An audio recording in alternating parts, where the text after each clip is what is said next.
ఏంటోనండి, అప్పట్లో చుట్టాలు చెప్ప పెట్టకుండా చటుక్కుమని వచ్చి లటుక్కుమని పోయేవారు. కానీ ఇప్పుడు చుట్టాలు ఫోన్ చేసి 9కి అక్కడికి వెళ్తున్నాం, 10కి ఎక్కడికి వెళ్తున్నాం, 11కి ఎక్కడెక్కడికో వెళ్తున్నాం, ఫైనల్ గా 1 గంటకి మీ ఇంటికి మేయడానికి వస్తున్నాం. అలా చెప్పకుండా వస్తే పప్పేసి ఉప్పేసి పెట్టేస్తాం అనుకుంటారో ఏమో గానండి, డైరెక్ట్ గా ఫోన్ చేసి ఇండైరెక్ట్ గా భోజనం వండమని చెప్తున్నారా అండి. అదంతా అలా బ్రహ్మగానండి.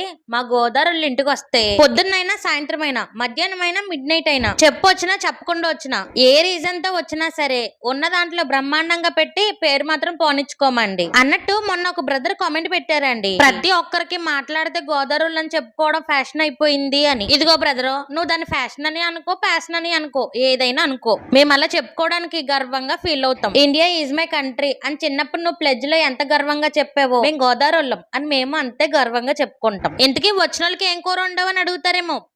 ఏంటోనండి, అప్పట్లో చుట్టాలు చెప్ప పెట్టకుండా చటుక్కుమని వచ్చి లటుక్కుమని పోయేవారు. కానీ ఇప్పుడు చుట్టాలు ఫోన్ చేసి 9కి అక్కడికి